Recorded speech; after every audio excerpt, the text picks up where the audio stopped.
let's talk about life, right?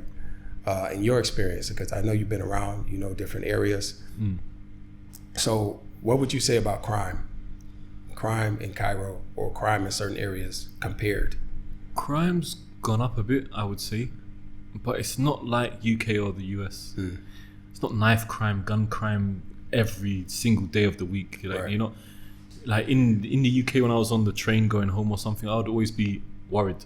There were times where, you know, you would have to carry a knife, not because you're a criminal, to protect yourself, you know, and I'm going to be home late, so I better have a knife with me. Right. It's like that but Egypt, no, you don't have that.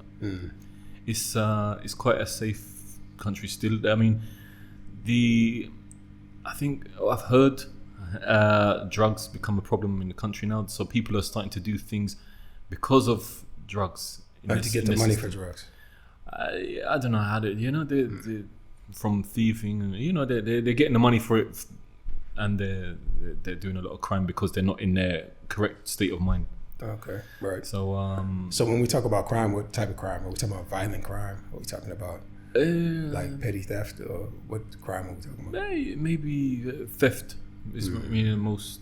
You get a lot of theft and harassment as well, because they've got no control of what they're doing, and the girls, maybe they're a bit beautiful, you know. Right. So it's like maybe putting his hand on girl, and it's totally wrong. The thing is, back in the day when I first came here, the people would stand up and do something about that. Right. Now everyone's kind of like England, I guess. They don't know what this guy's got. Is he a dangerous guy? So they don't get involved, and that ends up, or they'll start taking a picture, recording it or something like that for their YouTube channel or something. I don't know. So there's a lot of it's not like before. The crime was a lot lower. Now it's gone up a bit. Not like to the same level as the UK or the US, but it's gone up a bit. And that's all areas, or certain areas you find that? What about the newer areas? It's everywhere. I mean, if you're in a compound, you're in a gated community, it's protected, so obviously it's going to be a lot less. Right. The newer areas a bit less, but then it could be a bit more, because if you're in a new area, you can probably get away with it. You can escape quickly. There's open roads, whatever. So it might be pickpocketing and things like that, or sexual harassment. Whereas in Nasser City or somewhere so crowded, you probably wouldn't do it, because you might run into traffic or whatever. You can't get away. You know, maybe nighttime it happens more than the daytime. More people around, maybe someone will stop you. They're opportunists. They're not doing it as a job. Right. Kind of, yeah. So you have a family, and so we're not talking theory, we're talking like something practical, like raising your family here versus UK. What would you say about that?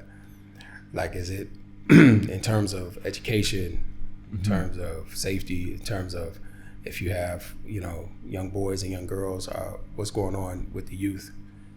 It's a lot safer here. A lot safer for the kids.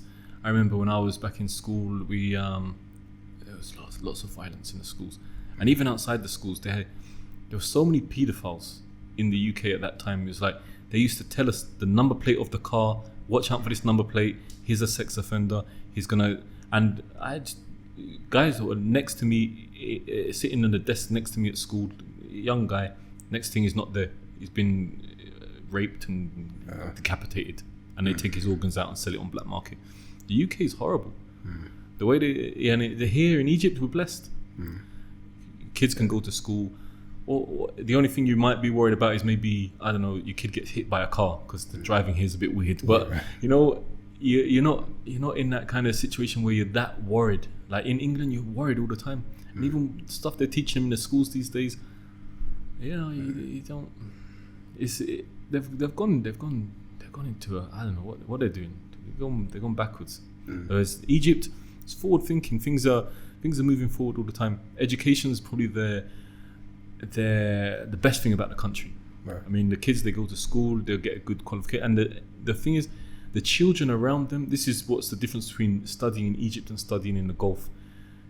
In Egypt, the children, all the parents, they push them to study, and education's taken seriously. The certificate's a big thing for them. Even when you try to get married, it's like, oh, what certificate has he got? Has he got a certificate? Let him finish his education first. You really can't do anything without even getting a driving license. They say, oh, what's his certificate? Has he got a certificate? You have to upload it to be able to get a driving license, you know?